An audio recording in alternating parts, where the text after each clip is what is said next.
These days, you won't find many critics questioning the professional wrestling credentials of one Michael Gregory Mizanin, but this wasn't always the case. The Miz we see today as a confidently boastful speaker and reasonably skilled in-ring performer was at one time a punchline, a reality show blowhard whose occupation of a wrestling ring seemed to be a slap in the face of the actual professionals. Locker room peers disliked him, discriminating fans found him tiresome. A little more than a decade ago, The Miz was seemingly everything that was wrong with wrestling. And how things change. Brilliant Intercontinental title matches with the likes of Dolph Ziggler and Seth Rollins, well-received partnerships with John Morrison and Damien Sandow, landmark promos like his talking smack tirade on Daniel Bryan, and impeccable on-screen chemistry displayed alongside his wife Maryse. All of these things have played a part in shaping The Miz as a deserving top guy. The transition from real-world putz to real-world champion was startling, and Miz has only continued to justify his success ever since. Mike Mizanin is one of wrestling's greatest underdog stories, the afterthought that kept chopping away,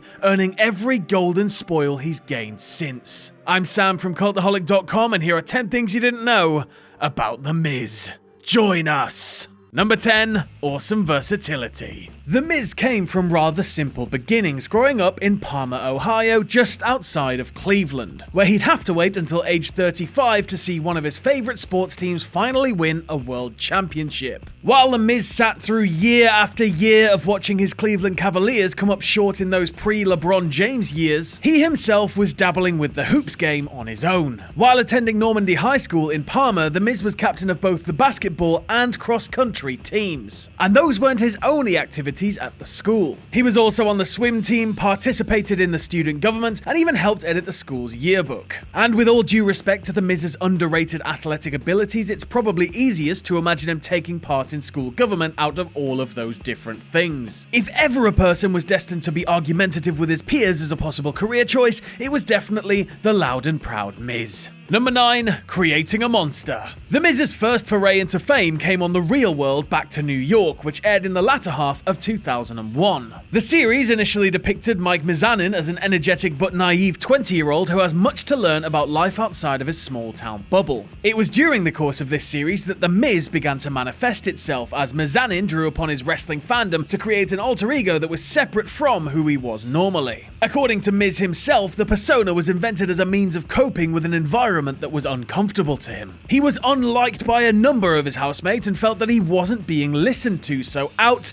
came The Miz, a louder and more confrontational side of himself that paraded around with a toy championship belt. The other cast members thought he was a bit kooky, and probably a number of viewers as well, but 9 years later, he'd be hoisting the most important belt in pro wrestling, making the birth of The Miz a seminal moment in reality TV history. Number 8. The early days. With his reality show pedigree established, The Miz made tracks for California, where he began training at Ultimate Pro Wrestling's Ultimate University. UPW, whose peak years were in the first half of the 2000s, would play host to a number of would-be stars of the business, including Samoa Joe, Christopher Daniels, Frankie Kazarian, and John Cena. Miz seemed to be in a pretty good place to start following the wrestling dream. As far as most reliable sources indicate, The Miz wrestled his first match on January 8th, 2003, taking part in an 8-man elimination match with a group of other young hopefuls. One of the wrestlers on the opposite team would have a prolific run of his own in WWE, and that person was 20-year-old Chris Mordetsky, who 2 years later would debut on the WWE roster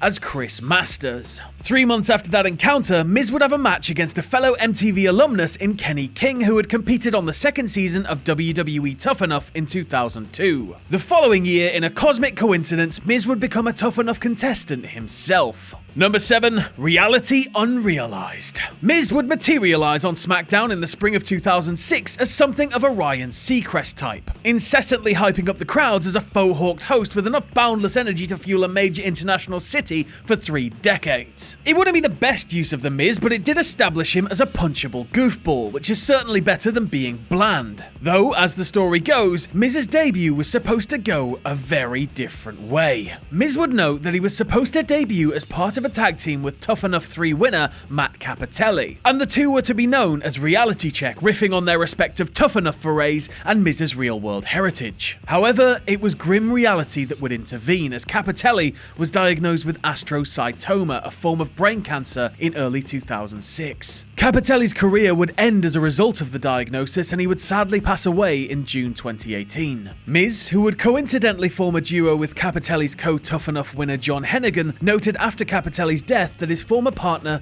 was a true fighter. Number 6. And stay out. The Miz's early time on the WWE roster didn't go so well for the novice wrestler, drawing the ire of many locker room veterans, in part due to his reality TV background, but also for his absent-mindedness. And such veterans set about trying to break the Miz's spirit. JBL has been cited as one wrestler who bullied the Miz, a fact that JBL even admits is true, but his attitude toward the Miz would soften later once the young wrestler began proving himself. But it didn't end with JBL. Chris Benoit kicked Miz out of the locker room after an alleged incident where the Miz ate a piece of chicken over the bag of official Scott Armstrong. Miz was exiled for an estimated 6 months, forced to change in either the hallway or even the public restrooms of the arenas. It wasn't until after Benoit's passing that Miz was invited back into the locker room, a call made by The Undertaker. Number 5. Dirt Sheet Savior. On the surface, John Morrison and The Miz could not have been more different. Morrison was moody, aloof, and deep in thought, whereas Miz was brash, energetic, and in your face. Yet, in the fall of 2007, the two came together to not only win the SmackDown tag team titles, but also build a cult following with their Dirt Sheet internet show, a precursor of sorts to the Edge and Christian show and shows like Z True Long Island Story. Miz would state in a 2013 interview that he believes that had he and Morrison not teamed up,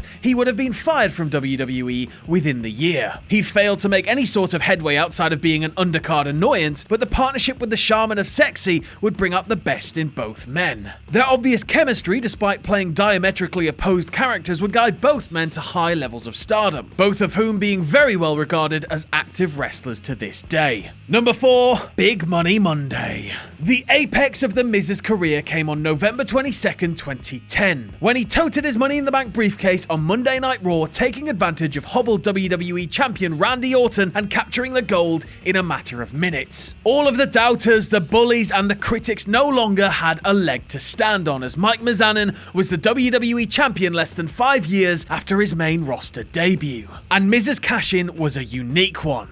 Of the 8 men that won the WWE Championship via cashing in a Money in the Bank briefcase, The Miz is the only one to have captured that particular belt on free TV. The others, including Edge, Rob Van Dam, Seth Rollins, Dean Ambrose, Alberto Del Rio, Randy Orton, and Sheamus, all won theirs on pay-per-view. This makes Miz a Mr. Monday Night in his own right. And although the World Heavyweight belt has been won on a cash-in on Raw and SmackDown, Miz remains the only wrestler to have won the WWE Championship via cash-in on either show. Number 3. A-list stability. Thus far, The Miz has only had one reign as WWE Champion, one that carried him through WrestleMania 27 and would span 160 days in all, or close to 5.5 months. That lone reign is longer than every individual WWE title reign of Edge, Daniel Bryan, Kurt Angle, Mick Foley, Roman Reigns, The Undertaker, and The Rock, which is a rather curious statistic. It should also be noted that Miz's 160-day WWE Championship reign from November 2010 through May 2011 was the longest reign that belt had seen in more than 2 years. When Triple H lost the WWE title to Edge at Survivor Series 2008, he had reigned for 210 days, or roughly 7 months. In the more than 2 years that followed, the WWE title changed hands a whopping 15 times, with none of those reigns topping 91 days. The Miz would be the one to bring some consistency to the reign, which is something few would have ever expected even a year earlier. Number 2. Slowly but surely.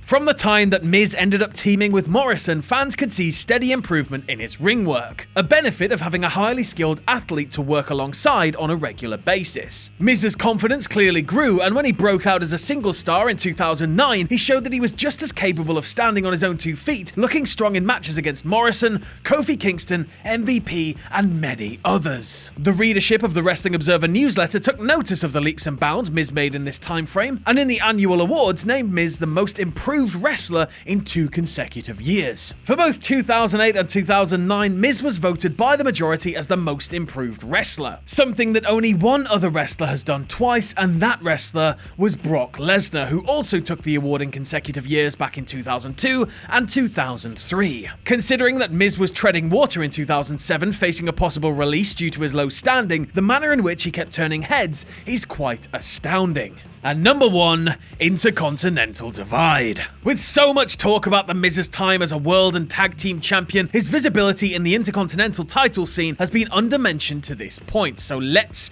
get that fixed. In this decade, no wrestler has been more synonymous with the Intercontinental belt, as although Dolph Ziggler and Seth Rollins have both done their part to make the belt more prolific, it's The Miz that reigns as a modern-day Intercontinental king. Miz's 8 reigns with the title are second most in history, just one behind the 9 of Chris Jericho. But that's not the only impressive statistic involving Miz and the Workhorse belt. At 597 days, Miz has the second most combined days as Intercontinental Champion in WWE history. The only wrestler with more combined days with that belt is Hall of Famer Pedro Morales, whose 2 reigns in the 1980s combined for a staggering 619 days. Undoubtedly, Miz had to work his arse off to enjoy the spoils that have been mentioned throughout this list, and given the difficulties he faced along the way, that makes his achievements all the more awesome. Thanks for watching. Let us know what you think in the comments below. You can follow Cultaholic on Twitter at Cultaholic. You can check us out on Facebook at facebook.com/Cultaholic. If you like what we do here at Cultaholic, you can check us out on Patreon at patreon.com/Cultaholic. And no matter what you do, don't ever forget to hit subscribe and join us.